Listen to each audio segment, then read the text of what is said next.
Hello guys welcome to my channel let's go blog और new blog video আপনাদের দেশ কাট two কাট দেখতে লেগেছে আমার হয়তো শ্রীগতি সমষ্টি জাকির হোসেন সিকদার ডাঙরিয়া আর তো বিধায়ক কিন্তু আমার ভক্তটোবা যেটো কামারপট্টি এইখানে আপনার ইয়াতে বক্তব্যের মাঝে আপনাদের শুভেচ্ছা জানালে আর সকলো ধরনের আমার কংগ্রেস যেটো হয়তো দলৰ প্ৰতি আমার মহব্বত আন্তরিক হয় আমার সারে যেটো মায়ার মমতা দি গেল আপোনালোকক হয়তো দি আছে আপোনালোকক দিব এটো মই কামনা কৰো Laskar blogger YouTube channel Facebook নপাহৰি যাব চাই থাকিব আপোনালোকে যেটো হয়তো মে মাহৰ 7 তাৰিখে আহি আছে দেখাই দিব সবকে ধন্যবাদ হিদিনা 11 নম্বৰত আহিছে উত্তৰ বৰাই কৈছে যে আমি মাটিৰ পাট্টা দিম এতিয়া এসিপি বিজেপি নেতাসকলে যতই গৈছে ৰাইজে যি প্ৰশ্ন সুধিছে লগে লগে কৈ দিছে এটু কৰি দিম হেতু কৰি দিম এটু কৰি দিম হেতু কৰি দিম নৰেন্দ্ৰ মোদী চৰকাৰৰ 10 বছৰ হিমন্ত বিশ্ব শৰ্মা চৰকাৰৰ 8 বছৰ 10 বছৰ আৰু 8 বছৰত যিবোৰ অঞ্চলৰ কথা তেওঁলোকৰ মনত নপৰিল যিবোৰ মানুহৰ কথা তেওঁলোকৰ মনত নপৰিল এতিয়া ইলেকশ্যনত ভোট লাগে যাৰ কাৰণে দৌৰি দৌৰি আপোনালোকৰ ওচৰত আহি যি বিচাৰিছে তাকে দিম বুলি এক ফালৰ পৰা কৈ আছে কিন্তু কিছুদিন আগতে কৈছিল আমাক মেয়াৰ ভোট নালাগে দাড়ি টুপি পিন্ধা মানুহৰ ভোট নালাগে কিন্তু আজি মেয়াৰ ওচৰত আহিছে দাড়ি টুপি লুংগিৰ ওচৰত আহিছে যি বিচাৰিছে তাকেই কৰিব কিয় আহিছে কিয় কৰিছে তাৰ কাৰণ সমগ্ৰ অসমত অসমীয়া হিন্দু মানুহে উজনি অসমৰ অসমীয়া হিন্দু মানুহে যিসকলৰ ভোটেৰে নিষ্পক্ষ চৰকাৰ গঠন কৰিছিল দিল্লীত তেওঁলোকে এমপি বনাইছিল এইবাৰৰ নিৰ্বাচনত অসমীয়া হিন্দু মানুহে বিজেপিৰ পৰা আঁতৰত আহি কংগ্ৰেছ দলৰ প্ৰাৰ্থীসকলক ভোট দিছে গৌৰৱ গগৈ প্ৰদ্যুৎ বৰদলৈ ৰুজলিনা পেটী লুৰিণজ্যোতি গগৈ মাধৱ ৰাজবংশী এনেকৈ প্ৰত্যেকজনক অসমীয়া হিন্দু মানুহে ভোট দিছে আগতে উজনি অসমলৈ যাওঁ যেতিয়া মেল মিটিং কৰো বেছি মানুহ নহয় কিন্তু এইবাৰৰ নিৰ্বাচনত যাই দেখো নিজৰে বিশ্বাস নহয় মানুহে মানুহ এজনো তাত মুছলমান নাই সকলো অসমীয়া হিন্দু মানুহ ওলাই আহিছে আৰু কংগ্ৰেছৰ প্ৰাৰ্থীসকলক আশীৰ্বাদ দিছে আৰু কংগ্ৰেছৰ প্ৰাৰ্থীসকলক তেওঁলোকে ভোটো দিছে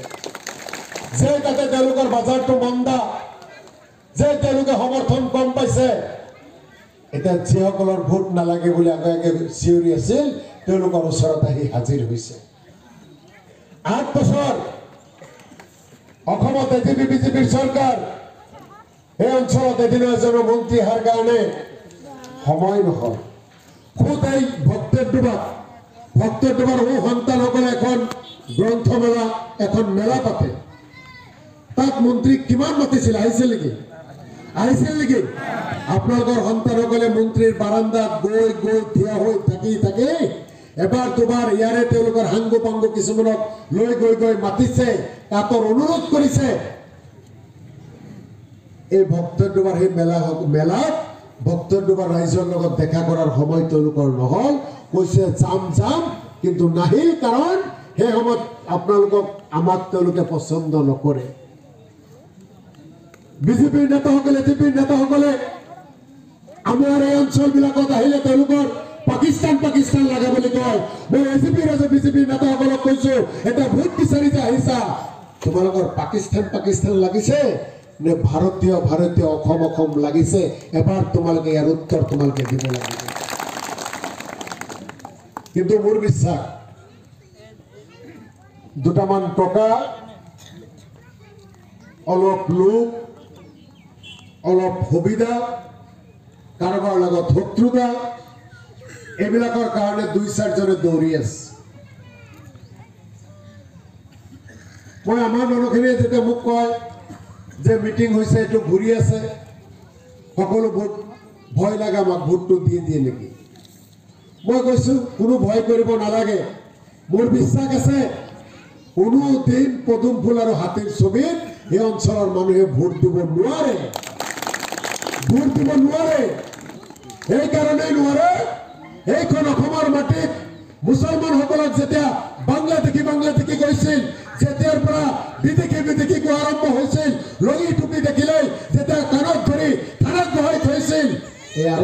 কোনে কৰিছে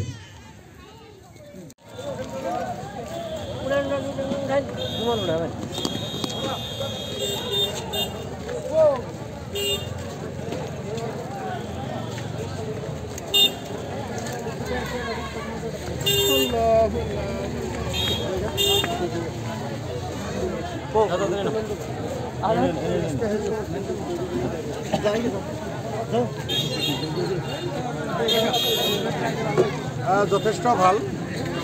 আমি গুৱাহাটী লোকসভা বৰপেটা লোকসভা ধুবুৰী লোকসভা কোকৰাঝাৰ লোকসভা চাৰিওটাতে কংগ্ৰেছৰ প্ৰাৰ্থী জয়যুক্ত হ'ব আজি ৰাতিপুৱা মই কোকৰাঝাৰ লোকসভাত গৌৰৱ গগৈ ডাঙৰীয়াৰ লগত এখন নিৰ্বাচনী সভাত অংশগ্ৰহণ কৰিছিলোঁ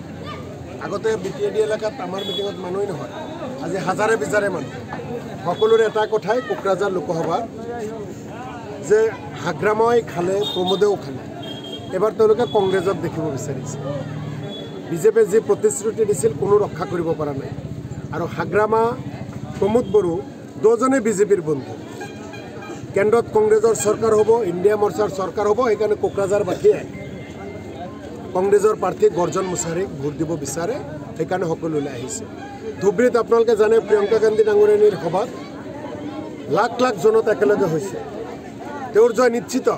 আৰু তাকে দেখি আজমল ডাঙৰীয়াই বেহুচৰ নিচিনা হৈ হিতাহিত জ্ঞান হেৰুৱাই নিজৰ কৰ্মীকেই ৰাজস্থানত চৰ মাৰিছে থাপ্পাৰ মাৰিছে গতিকে আজমল ডাঙৰীয়াই নিশ্চিতভাৱে নিজৰ পৰাজয় মানি লৈছে কোনো পদ্ধতি জয়যুক্ত হ'ব নোৱাৰে মীৰাৱত ঠাকুৰ ডাঙৰীয়াই প্ৰচাৰ কাৰ্য চলাই আছে মীৰাৱত ঠাকুৰ ডাঙৰীয়াই বহু আগত আছে যে জিকিব বৰপেটাত আজি আপোনালোকে দেখিলে ভক্তদেৱত মিটিং কৰিলোঁ অলপ আগতে কমলাবাৰীত এখন মিটিং কৰিলোঁ অলপ বৰপেটা আৰু ধুবুৰী মিলি পাৰ্ট হয় ইয়াৰ পিছত মই আৰু 6খন সভা কৰিম যদি আপোনালোকে মোৰ লগত থাকে দেখা পাব মানুহ কেনেকৈ আহিছে আমি টকা পইচা দি মানুহ নানো মঞ্চ নবনাওঁ গাড়ী ঘোঁৰা নিদিওঁ আপোনাৰ খোজকাঢ়ি মানুহ আহিছে মানে এই মানুহখিনিয়ে মনৰ পৰা অন্তৰৰ পৰা নৰেন্দ্ৰ মোদী হিমন্ত বিশ্ব শৰ্মাক AGP BJPক দেশৰ ক্ষমতাৰ পৰা বিদায় দিব বিচাৰে আৰু BJP AGPক দেশৰ ক্ষমতাৰ পৰা কেৱল কংগ্ৰেছ দলে ৰাহুল গান্ধী ডাঙৰীয়াই ইণ্ডিয়া মৰ্চাই বিদায় দিব পাৰিব যাৰ বাবে দিব্যায়ন ডাঙৰীয়াৰ সমৰ্থনত সকলো ওলাই আহিছে কি হিন্দু কি মুছলমান কি বড়ো সকলো অঞ্চলতে কেৱল দিব্যায়ন ডাঙৰীয়াৰ নাম দিব্যায়ন ডাঙৰীয়াক সকলোৱে আশীৰ্বাদ দি আছে গতিকে নিশ্চিত 100% নিশ্চিত দিব্যায়ন ডাঙৰীয়া জয়যুক্ত আজমলে কৈছে যে মূল্য বৃদ্ধি মছজিদ ভাঙা এইবোৰ কংগ্ৰেছৰ কাৰণে সমস্যা নহয় সমস্যা কেৱল আজমল বদৰুদ্দিন আজমল ডাঙৰীয়াৰ বহু প্ৰশ্নৰ উত্তৰ আমি দিব নাযাওঁ কাৰণ এই মানুহজনে কথা বাৰ্তা নাজানে সভ্যতা নাজানে সংস্কৃতি নাজানে 73 বছৰ বয়স 5জন ল'ৰা ছোৱালীৰ দেউতাক তাৰপিছতো মানুহজনে যেতিয়া খোলাখুলি কয় মই বিয়া পাতিম তো কিমান সুস্থ ভাবক মঞ্চত ৰাজস্থানত এজন মানুহক তেওঁৰ কৰ্মী হওক তেওঁক তেনেকৈ মাৰিব পাৰে নেকি সাংবাদিকক আপোনাৰ মাৰিব খোজে তেওঁলোকৰ মিটিঙত ইউটিউবৰ মিটিঙত সাংবাদিককো মাৰিছে আপোনালোকেতো মোৰ কিমান সমালোচনা কৰি নিউজ কৰে মই কেতিয়াবা আপোনালোকক কলামুখ দেখুৱাইছোঁ নেকি সাংবাদিক মাৰিছে এনেকৈ আজমল ডাঙৰীয়াৰ এইকেইটা দিনৰ যদি কথা বাৰ্তা চায় তেনেহ'লে তাৰ পৰাই বুজা যায় তেওঁ হতাশাত ভুগি আছে গৌৰৱ গগৈ ডাঙৰীয়াই টুপি পিন্ধিছে গৌৰৱ গগৈ ডাঙৰীয়াই নামাজ পঢ়িছে গোটেই অসমৰ হিন্দু মুছলমানে ভাল পাইছে বেয়া পাইছে কোনে বদৰুদ্দিন আজমল বেয়া পাইছে কোনে হিমন্ত বিশ্ব শৰ্মাই আৰু কয় টুপি পিন্ধিছে যোৰহাটবাসী আপোনালোকে গৌৰৱ গগৈক ভোট নিদিব এতিয়া কওক আজমল ডাঙৰীয়াই গৌৰৱ গগৈক যদি ভোট দিব মানা কৰিছে তেওঁ কাৰ কাৰণে জয়ীৰ কাৰণে দোৱা কৰি আছে আজমল ডাঙৰীয়াই গৌৰৱ হাৰিব লাগে বুলি কয় তেনেহ'লে কাৰ কাৰণে জিকাটো কামনা কৰে বিজেপিৰ কাৰণে কৰে গতিকে AGP BJP বদৰুদ্দিন আজমল হাতী পদুম তলা চাবি সব একেই ফেক্টৰীৰ পৰা চলি আছে একে জাগাৰ পৰাই চলি আছে বদৰুদ্দিন আজমল ডাঙৰীয়া এইবাৰ অসমৰ ৰাজনৈতিক জগতৰ পৰা ইউডিএফ শূন্য হ'বলৈ গৈ আছে ইউডিএফ নিজিকে কোনো পদ্ধতি অসমৰ ধুবুৰীবাসী ৰাইজে ইউডিএফৰ পক্ষে ভোট নিদিয়ে কৰিমগঞ্জত হাৰিছে নগাঁৱত হাৰিছে আৰু এইবাৰ ধুবুৰীত বদৰুদ্দিন আজমল ডাঙৰীয়াৰ পালা পৰিছে আজি মুখ্যমন্ত্ৰীয়ে আজি প্ৰচাৰ চলাইছে পাকাবেতবাৰীত আপুনি কাম কৰা নাই ৰাস্তা দলং বনাব চাচামাৰ ভোট নালাগে বুলি কয় তেখেতে মুকলিকৈ কয় মুখ্যমন্ত্ৰী ডাঙৰীয়াৰ টেবুলত জাকিৰ হুছেইন শিকদাৰৰ পেডত সৰুক্ষেত্ৰী ৰাস্তা ঘাট দলঙৰ কাৰণে যিমান এপ্লিকেশ্যন দিছোঁ বিধানসভাত কোৱেশ্যন কৰি প্ৰশ্ন সুধি যে আমাক এই ৰাস্তা ঘাট এই দলং সকলো লাগে যিমানখিনি বিচাৰোঁ যদি সৰুক্ষেত্ৰীবাসীক ভালে পায়, যদি সৰুক্ষেত্ৰীৰ জনতাৰ কামে বিচাৰিছে, মই দিয়া এপ্লিকেশ্যন, মই সোধা বিধানসভাৰ প্ৰশ্নৰ উত্তৰত কৰিম বুলি কোৱা কামখিনি তেওঁ কৰি দিলে হ'ল। জাকিৰ হুছেইন শ্বেখদাৰে এই অঞ্চলত কাম নকৰা বুলি ক'লে ভুল। তেওঁলোকে দিব নোখোজে, মই জোৰ কৰি আনিছোঁ, কাৰণ এই আমাৰ প্ৰাপ্য, আমাৰ টেক্সৰ টকাৰে তেওঁলোকে বাজেট বনায়। কংগ্ৰেছে চৰকাৰ গঠন কৰিব। 2026 ইহঁতৰ কংগ্ৰেছৰ চৰকাৰ হ'ব। 2026 কংগ্ৰেছৰ চৰকাৰ হোৱাৰ পিছত অসমৰ মুখ্যমন্ত্ৰী ভক্তদ্ৰোবালৈ আহিব, বৰবালালৈ আহিব, কয়াকুছিলৈ আহিব, আন আন অঞ্চললৈ যাব আৰু সকলো সমস্যা সমাধান কৰিব। চাচামামাৰ ভোট নালাগে বুলি কয় হিমন্ত বিশ্ব মুকলিকে, কিন্তু আজি সংখ্যালঘু এলেকাত এতিয়াতো আপোনালোকে দেখি আছে, চাচামামাৰ ওচৰত দিনতো বিচাৰি আছে ভোট, ৰাতিও বিচাৰি আছে। যিজন মানুহে কয় ভোট নালাগে, AJPয়ে কয় ভোট নালাগে, BJPয়ে কয় ভোট নালাগে, ফণীভূষণে কয় মুছলমানৰ ভোট নালাগে, ৰঞ্জিত দাসে কয় মুছলমানৰ ভোট নালাগে, হিমন্ত বিশ্ব শৰ্মাই কয় ভোট নালাগে মুছলমানৰ। এতিয়া দেখো মুছলমানৰ ঘৰে ঘৰে ঘৰে ঘৰে 2 নম্বৰী অৰুণোদয়ৰ ফৰ্ম বিলাই আছে।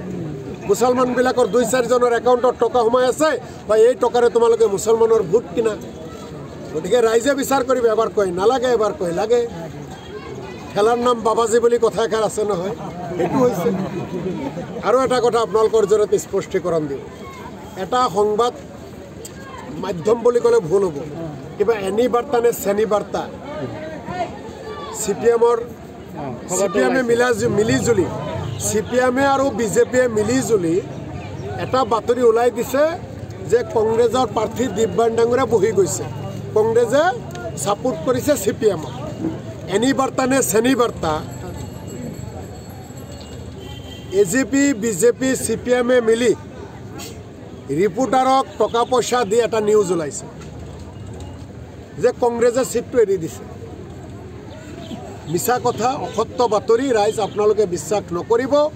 কাৰণ যেতিয়া কোনো দলৰ মাজত মিত্ৰতা হয়, একেলগে বহিহে মিত্ৰতা হয়। কংগ্ৰেছে যে এৰি দিছে এটা বাতৰি, সেই পোৰ্টেল, সেই AJP, BJPৰ টকা খাই বাতৰি পৰিৱেশন কৰা সেই পোৰ্টেলৰ সাংবাদিকসকলক আহ্বান জনাইছোঁ, কংগ্ৰেছৰ কোনজন নেতাই কৈছে এৰি দিছোঁ। আজি দিব্যান ডাঙৰীয়াৰ সমৰ্থনত বৰপেটা লোকসভাত 300 মিটিং চলি আছে, 300 সদল বলে ৰাইজ ওলাই আহিছে। যেতিয়া দেখিছে CPMয়ে বেছি ভোট কাটিব নোৱাৰে, BJPয়েতো লাভান্বিত হ'ব নোৱাৰে, যেতিয়া দেখিছে হিন্দু মুছলমান সব দিব্যায়নৰ পক্ষত ওলাই আহিছে, কংগ্ৰেছৰ পক্ষত ওলাই আহিছে, তাৰ কাৰণে BJPয়ে AJP আশা কৰি আছিল যদি মনোৰঞ্জনে ভোটটো কাটি ভাগ কৰি দিয়ে তেতিয়া তেওঁলোকে জিকে। এতিয়াতো দেখিছে ৰাইজে CPMক ভোট নিদিয়ে, যাৰ বাবে কংগ্ৰেছক বদনাম কৰাৰ কাৰণে মানুহক বুৰ্বক বুলি ভাবি, মানুহতো বুৰ্বক নহয়, মানুহৰ জ্ঞান আছে, এই বাতৰি মানুহে বিশ্বাস নকৰে, তাৰ কাৰণে এনেকুৱা বাতৰি পৰিৱেশন কৰিছে। যিসকল সাংবাদিকে এই বাতৰি পৰিৱেশন কৰিছে ধিক্কাৰ জনাইছোঁ, আৰু আইনৰ মুখামুখি হ'বলৈ সাজু থাকক, আইনৰ মুখামুখি হ'বলৈ সাজু থাকক। আৰু মনোৰঞ্জন তালুকদাৰ ডাঙৰীয়াকো সকীয়াই দিছোঁ, এনেকুৱা 2 নম্বৰী পলিটিক্স নকৰিব। হিম্মত আছে যদি ভোট খোজক, মিটিং কৰক, ভোট লৈ দেখাই দিয়ক। 2 নম্বৰী ৰাজনীতি কৰে CPMয়ে এনেকুৱা কাম কৰিবলৈ শোভা নাপায়, লাজ লাগিছে CPMৰ প্ৰতি। ঠিক আছে। আৰু এইদৰে যি প্ৰদেশ কংগ্ৰেছৰ সভাপতি জাকিৰ হুছেইন শ্বেখদাৰে ইতিমধ্যে স্পষ্ট কৰি দিছে যে বৰপেটা লোকসভা সমষ্টিত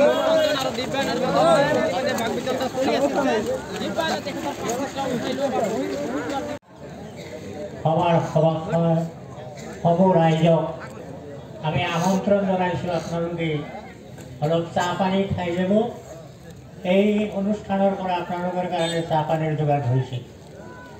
ধৰক আহি আমাৰ মিটিঙৰ কাৰ্যসূচী সামৰণি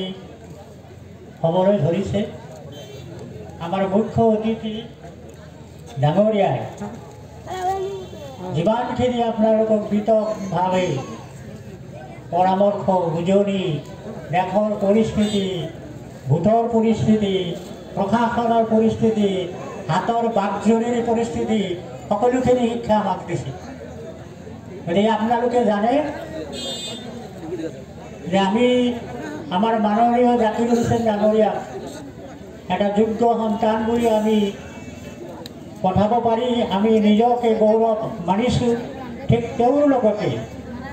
আমাৰ দিব্যায়ন ডাঙৰীয়া, মানে দিব্যায়ন ডাঙৰীয়া হয়তো জাকিৰ হুছেইন ডাঙৰীয়া আমাৰ মানে অসমত থাকিব, আৰু যদি আপোনালোকে দীপ ডাঙৰীয়াক যদি পঠাই দিয়ে তেওঁ দিল্লীত থাকিব। দুইজনে দুইফালৰ পৰা আমাৰ হিতাৰ্থে যিমানখিনি কৰিব লাগে নিশ্চয় কৰিব। ঈশ্বৰক প্ৰাৰ্থনা জনাইছোঁ যে আল্লাহ এওঁলোকক মানে জীয়াই ৰাখক, জাতিৰ হকে এওঁলোকক কাম কৰিবলৈ সুযোগ আৰু শক্তি দিয়ক। এই আশীৰ্বাদ আমি তেওঁলোকক যাচিছোঁ। আল্লাহ তাআলা যেন আমাৰ আশীৰ্বাদখিনি এওঁলোকৰ ওপৰত ভৰ্তিত কৰে। আৰু সমূহ ৰাইজক মই বিনম্ৰ অনুৰোধ জনাইছোঁ আপোনালোকে দয়া কৰি আমাৰ জাতীয় কংগ্ৰেছ দলক আপোনালোকৰ বহুমূলীয়া ভোটবোৰ দি জয়যুক্ত কৰিবলৈ মই আপোনালোকৰ বিনম্ৰ অনুৰোধ জনাই সভাৰ কাল সামৰণি কৰিছোঁ। ধন্যবাদ।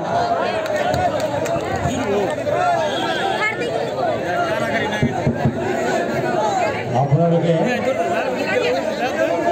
অফিচৰ পৰা বহুত আছে, আপোনালোকে ল'ব পাৰিব। আপোনালোকে